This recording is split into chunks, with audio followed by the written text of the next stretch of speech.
Hello everybody and welcome back to another video.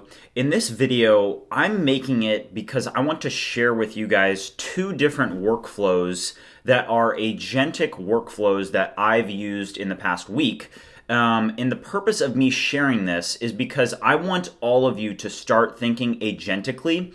And I think that when people think about AI agents, it's a word that's been thrown around, but a lot of people don't really understand it fully yet.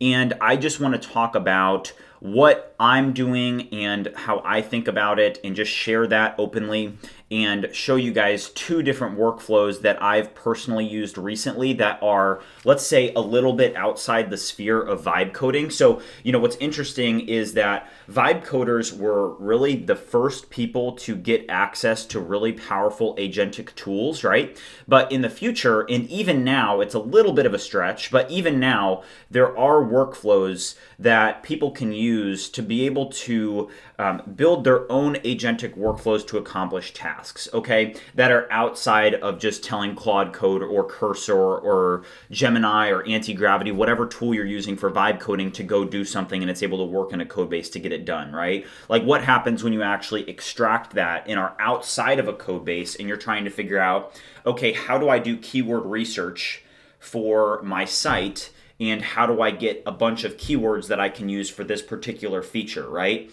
Or how do I generate a bunch of OpenGraph images? So let me take a step back.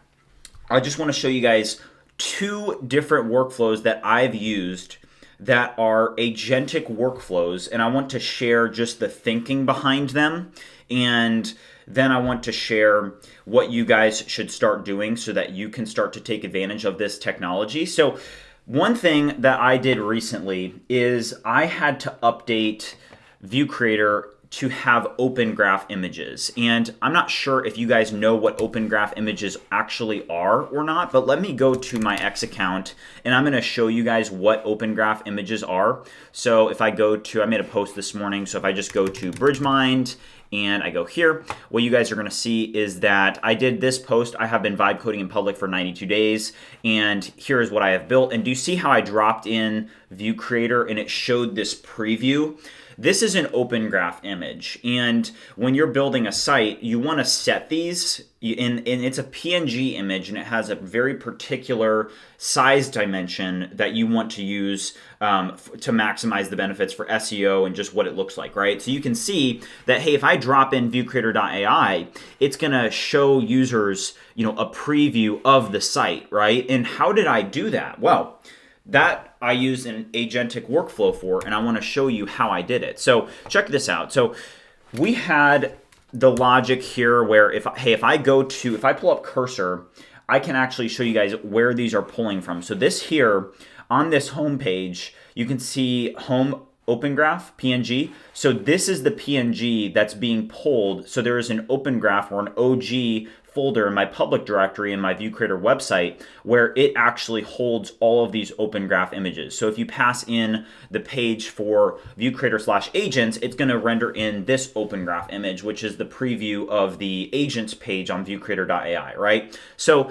this is what OpenGraph images are, and they're important for SEO. And to polish up your site, you're going to want to create them, right? Well, in the past, how would you have to create OpenGraph images? Well, you would have to go into Canva. You would have to create a image or a canvas with particular dimensions for an OpenGraph image, and then you would actually have to go and manually create the PNGs or create the images and then put them into Canva and then take them over to your site and put them in this folder and then update the code so that it rooted to that particular file, right? So that would take maybe a couple hours of work if you were going to do this manually. But what I did is using a workflow, an agentic workflow, I was able to come up with a better solution for this. So you can see here, manage MCP servers. Do you guys see how, let me expand this a little bit. So I have two MCP servers that I want to draw your attention to. So do you guys see this image process and then Playwright? So I used a workflow where you can see it right here. So how it works, so screenshot generation. So it uses Playwright to launch headless Chromium, and then it navigates to each page, and then it screenshots the hero section, and then it uses Sharp to crop or resize to this 1200 by 630, which is the correct dimensions for an OpenGraph image, okay? So how this works is when I was thinking about, okay, what's the best way? I need to create like 50 OpenGraph images for all these pages, right? Well, I could do that Canva workflow and I could spend, 2 hours on this maybe and do it manually, and that's fine, but why would I do that when it can take me 15 minutes, right? So the workflow here is I'm giving Claude Code access to different tools via MCP, which is the Playwright MCP. So Playwright, and it's, what is it? Playwright, right? Yeah, Playwright. So Playwright MCP, and then it's going to be able to go and do a screenshot of the page, right? And then it's going to then drop it into that resize or the Sharp MCP to be able to resize it to the correct image. What is it? It was 1200 by 630. Yeah. So 1200 by 630. And then it's going to be able to pass that back into Claude Code to say, hey, here's the image and put it in the OG directory at this path, right? And that's like the agentic workflow that I use to be able to do this, right? And I did this the other night. I didn't do it on stream, but I'm just sharing with you of like, hey, that is an agentic workflow that saved me hours of time. And hey, you had to get creative with it, right? I just knew, okay, I can either do this manually in Canva, but I think that there's a way that we can actually automate this and do it agentically. And when I say start thinking agentically, these tools are continuing to get better and better. And I believe that, hey, if you're going to be a very productive person in the future, you're going to have to think like this. You're going to have to be an agent orchestrator. So that's one example. And then the next example, I'm actually going to show you right now. I think we can get to work. But here's another example. So I actually already pre-built this prompt. And here's the prompt. So, and this is for SEO. So SEO is obviously something that's very, very important. SEO is where you integrate keywords into a web page so that Google and other search engines are able to actually rank and put your content, for when people are searching up AI clipping agent, it's able to rank us, right? And if you don't do keyword research and figure out what people are actually searching for, you're going to have a hard time ranking. Okay, so read this prompt. So review the site in depth and write a handoff prompt that will be passed to another AI agent working in SEMrush with information about ViewCreator. The task and the other agent will be working on is using SEMrush to identify keywords that we can integrate into our site's copy. This agent will be using SEMrush to identify keywords that have good search volume and low competition density that we can integrate into ViewCreator. So you need to review the site, and particularly, I want to find keywords related to our AI clipping agent. So review and then write a handoff prompt to this other agent. And the other agent that we're going to be using is ChatGPT Atlas, and I've already logged into my SEMrush account, and I can go over to a tool in SEMrush called, what is it, the keyword magic tool. I can use this, or I can do keyword overview, and I'm able to just search up keywords. So for example, AI clipping agent, if I search this, I'll be able to actually see the search volume for that keyword and see the metrics on that keyword. Now, is this actually, hold on, is this one where I need to be? Position tracking, keyword magic tool, maybe this one, AI clipping agent. Let's do exact match. So exact match here, AI clipping agent. All right. Domain overview, keyword gap, change your database. I'm not sure why this isn't working in SEMrush. We'll see. That should work. Yeah, see that? SEMrush, is it like down or something? Select location. Just need my location. So what I'm trying to get at, so this is kind of giving me a hard time on SEMrush, but there we go. So it's coming out with some data. Let's try like YouTube thumbnail generator. Maybe it's just the keyword here. Let's try YouTube thumbnail generator. Okay, there we go. Okay, that's a better example. Okay, so for this, we searched up YouTube thumbnail generator, and you're able to see the data in the analytics associated with that keyword, right? And keyword research, I actually worked at a startup where we did basically SEO optimization on Amazon, and my full-time job was to be able to write content and copy, and I would literally have to use tools like SEMrush, or in Amazon it's a tool called Helium 10, but it's basically the SEMrush but for Amazon. And I would have to do a bunch of keyword analytics and actually figure out, okay, for this product, what is the keyword that people are searching for, and then how do I actually write the content to get that into the copy. And I used to do this manually, right? And it would take hours. I remember writing the content for a post. It took me hours to, be able to find the keywords and then write it into the copy, and it was very difficult, right? But the thing is with Agentic Workflows, this is now automated, because if I go over to ask ChatGPT over here, in ChatGPT Atlas, you're now able to put on agent mode inside of ChatGPT Atlas, and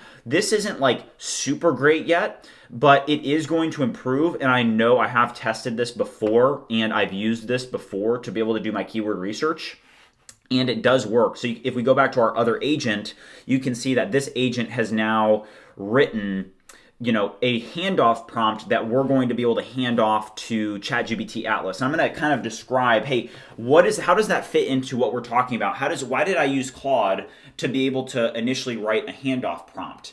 And this is where I want to reemphasize, you guys need to start thinking agentically. You need to start thinking about being an agent orchestrator and being able to understand the limitations of these agents and of these tools, and then how you can actually improve your usage of them, right? Because, hey, the reason I did a handoff prompt using Claude first, and then I'm going to drop it into ChatGPT, is because ChatGPT has no context of our website. And yes, I could say go to viewcreator.ai and take a look at this and then do keyword research. That's possible, but writing a handoff prompt is actually going to take us a little bit of a step further, and it's going to give the ChatGPT Atlas agent a better context of our project and what it's actually doing, right? So we're using this agent to be able to create a prompt with the context that it has to be able to talk to this agent, and then this agent has the tooling and the ability to do what we need, right? And then once we get what we need, then we're going to pass it back into another agent that's going to be able to actually update our site with the keywords integrated. Does that make sense? Because this is what the future is looking like, and this is how people need to start working. Because, hey, if you don't adapt to this, it's going to be pretty tough when you are competing with people that are doing this, right? And if you're able to do this, I'm just going to show you guys, like, hey, this is how it works. So I'm going to also add in to the end here, I want you to test different variations of different keywords and identify the best keywords that we can use for our AI clipping agent. Currently, I'm on SEMrush, and you can actually enter different keywords and go to the keyword overview and review the volume, keyword difficulty, cost per click, and the intent, and then the global volume for these different keywords. I want you to test a bunch of different keywords and then output a table with the top 10 keywords that we should be using in our contents copy for our AI clipping agent. So that's my prompt, right? I just use Whisperflow to be able to pass that in. And now we're going to send this off, and it has the context here, and then we kind of instructed the agent. So we're just going to now pass this off. And again, this is what the future is going to look like, is that you need to become a really, really good agent orchestrator and understand not only the limits of each tool, but also the context of each tool, and understanding, hey, how can I make my ChatGPT Atlas agent that much better? Well, I'll drop in the context from another agent. I'll drop in a handoff prompt because that agent has the context of the website and all the keyword strategies that we're already implementing. Let me now get a handoff prompt from there and pass it into another agent, and then that agent is going to be able to have access to the browser and access to SEMrush. Like, hey, Claude Code doesn't have access to my SEMrush account, and it can't have access to my SEMrush account, right? But here, what you guys are about to see is that ChatGPT Atlas does. ChatGPT Atlas does have access to this, and it is able to do this agentically. So, while this thinks, I just want to kind of show up on the board like, hey, this agentic process, what actually is it, right? Well, what we did for this one is, instead of manually going in and testing a bunch of different keywords, and you couldn't even use like normal ChatGPT for this, right? Because if you went to ChatGPT and we're just having a conversation with it and said, hey, identify a bunch of keywords related to an AI clipping agent and give me the best ones, right? Yeah, it's going to come back to you with a bunch of, random keywords that are associated with AI clipping agents, but you don't actually know the analytics and the data associated with those keywords, right? So that's why with this workflow, what we're doing is, and this is, I'm going to keep this up so you guys can see how it works, because there are limitations to this, right? But the reason that I'm saying this now is because if you look at, let's say 2024 to 2025, what did we see? Well, in 2024, you were using ChatGPT to vibe code and copy and paste in between code bases, right? And here, look at this. So AI video clipping, boom, that's the first one. Search volume 40, keyword difficulty 50. So it now has that analytics, right? And at the end of this, it's going to output a table, but it's going to try a bunch of different keywords, and we'll just let it do its thing and see what it does. But so 2024 to 2025, we saw the introduction of a little bit more intense agentic vibe coding, right? So you were using ChatGPT, and now you're using Claude Code, you're using Cursor, and the agents can actually not only analyze and output code for you, but can also take actions for you. And look at this, video to shorts converter, boom. That one's actually pretty good. Look, volume 260, keyword difficulty 37, that's pretty good. So, we saw that shift. And all I'm saying is that every year that goes by, there's going to be more and more shifts, and there's going to be more and more advancements towards agentic workflows and what I would refer to as agent orchestration. So there is no problem with agent orchestration. You just need to figure out for yourself and for these different workflows, like, hey, nobody's going to go tell you, hey, that OpenGraph problem that you have, you can actually just completely use a agentic workflow for it. You can use these two MCPs, and this one is going to be able to take the screenshots, this one's going to be able to resize it, and then this one's going to be able to actually update the code and put it in the correct directory, right? Nobody's going to tell you that. You have to figure out for yourself what those workflows are. Look at that YouTube to TikTok converter. That one's pretty good. Search volume 90, keyword difficulty 17. And we would have to be doing this all manually before, right? But now it's gonna do all this, and it's gonna make a table for us so that we can have all the keywords. And maybe or maybe not, this may not be great, but I mean, you guys can see it's accomplishing exactly what we need, right? So this, how it works is we used Claude Code to make a handoff prompt. So handoff with context, so a better handoff with more context to ChatGPT Atlas, which is working inside of SEMrush.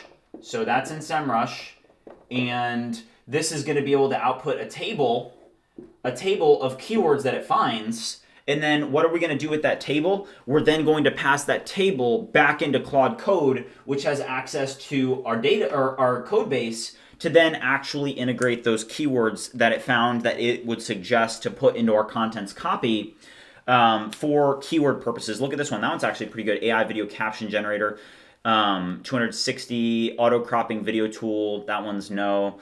So, you guys can see that it's just testing, and I don't even have to have this up. I could come back to this in 30 minutes, 45 minutes, and just be like, okay, cool. I don't think it's going to take that long. I think it's going to finish here shortly because I only said, try 15 of them. But what you guys are seeing is that you have to see through, okay, what are the different workflows, what are the different processes, and what can actually be automated. And my point in saying this is that in 2026, there are going to be more tools, and there's going to be better tools for us to actually be using this. And now it's actually, you can see it's compiling the final keywords. And this is my promise to you guys. I am never going to BS about, just to create content. I just want to share with you guys what I'm seeing and things that I'm actually doing. So for example, like the OpenGraph thing, hey, I actually used that the other night, and that was a workflow that I was like, oh wow, yeah, that's a pretty good workflow. You're using two different MCPs, and then you're using Claude Code to be able to get it back in, and it's totally makes sense, right? So start thinking like this, start thinking agentically, start doing this, and look at this. Here is our final list of keywords. So this is the table that it created, and we could maybe even improve our prompt and try to get a little bit more specific to find some better keywords that are being used. I don't know, that was a one shot, but you guys get the point The point is that you can do this, and you need to start thinking like this. You need to stop thinking just like, if you take your ordinary person and say, hey, what is AI and how do you use it, right? They'll be like, and I even experience this now. I talk to people my age that I went to high school with, and I'm like, hey, like, what do you think about, they went to school for CS. I'm like, what do you think about, AI coding? And they're like, I mean, ChatGPT is helpful. And I'm like, ChatGPT? Are you kidding me? Like, ChatGPT is like a dinosaur at this point. All you can do is talk to it. It's like Google, right? I mean, Google's great, but does it actually do stuff for you? No. You have to start thinking agentically. You have to start figuring out what agentic workflows can I actually use that are feasible. And yeah, I just wanted to make this video to share 2 different workflows and just show you this concept so that you guys could maybe say, how can I start integrating agentic workflows into what I'm doing, and how could I start thinking like this? Because I think that in 2026, these tools are only going to continue to get better, and we're going to be able to get further and further with agentic workflows and agent orchestration, and you guys need to be in the know about this. So with that being said, if you haven't already liked and subscribed, make sure you do so, and I will see you guys in the future. Let's go.